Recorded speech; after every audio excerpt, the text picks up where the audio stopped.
On today's Apple Daily, Intel CEO Bob Swan steps down. Samsung Unpacked show is today, and they've told the world about it via iPhone. And Blender on Mac Mini M1 versus Ryzen 5 3600 rig. Plus, Notification Squad. For the latest Apple news, rumors, and leaks, every weekday at 12 UTC. Join us in the iCave.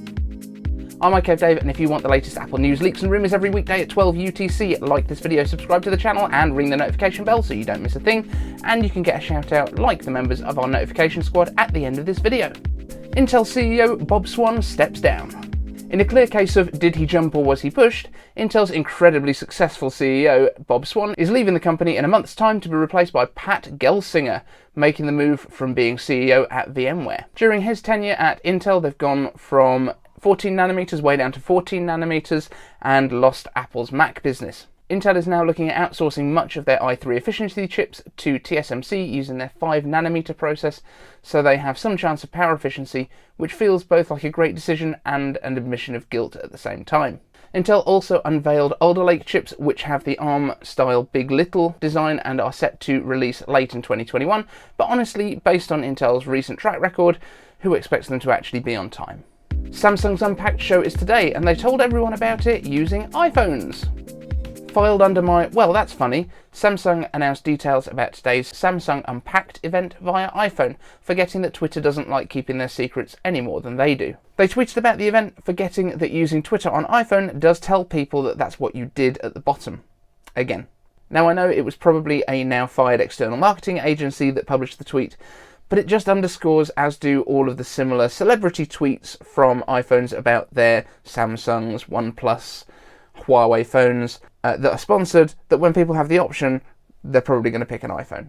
Now, if there's any actual surprises at today's Unpacked event, we will let you know, but it seems that even more leaked about the Galaxy S21 range than did for the iPhone 12s, and yes, of course, they're taking the charger out of the box.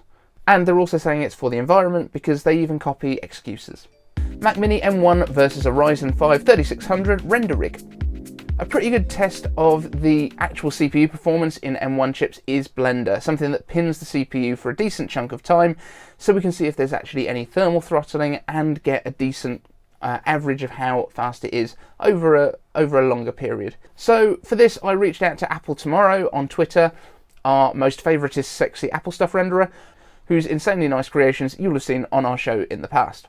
While he has a 2020 Intel i5 MacBook Pro 13 for keeping his sanity instead of having to use Windows all the time, for rendering his renders, he uses a big old noisy desktop box which presumably has RGB.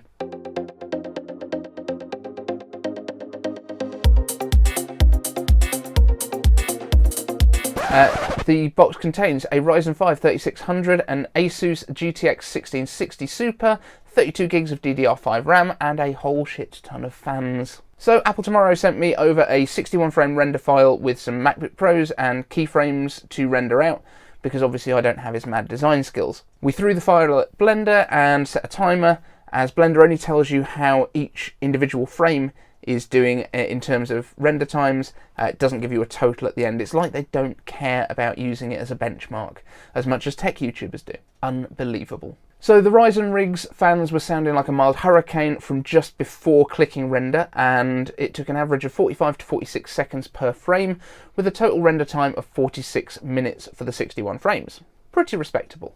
The Mac Mini M1 with 8GB of RAM averaged 41 seconds per frame, was silent throughout, and finished the whole sequence in 42 minutes and 15 seconds, so about 4 minutes faster than the big noisy rig. And while the fan was on, you could feel like a slight warm breeze coming out of the back. It didn't get hot at all. It was never possible to hear the fan. Oh, and by the way, Blender isn't native to Apple Silicon, so this is running through Rosetta 2. So an Apple Silicon Mac Mini M1 cosplaying as an Intel Mac is faster than a real AMD Ryzen 3600. Now, is it possible that the Ryzen was just being salty because we're rendering pictures of MacBooks and not some sick graphics card? Maybe. It's hard to tell what was going on in its head. Now, before you go crazy in the comments, I do understand that the Ryzen 5 3600 isn't the fastest chip that they make, but M1 is the slowest Apple Silicon in a Mac that will ever exist. And it's a $699 or pound system on a chip. So you can stop moaning in the comments right now. I'm watching you. We decided to punish his Intel MacBook as well, just for giggles, and the first frame took 57 seconds, then the fans ramped up, it took the second frame 61 seconds to appear, the third 62, as thermal throttling started to bottleneck the system. We decided to put it out of its misery rather than waiting over an hour for it to finish. I don't mean we destroyed it, I just mean we turned it off. So in summary, the M1 Mac Mini certainly has some grunt, and Mr. Apple tomorrow will be picking up some Apple Silicon soon. But in the meantime, here's some of his work to take us to the notification squad.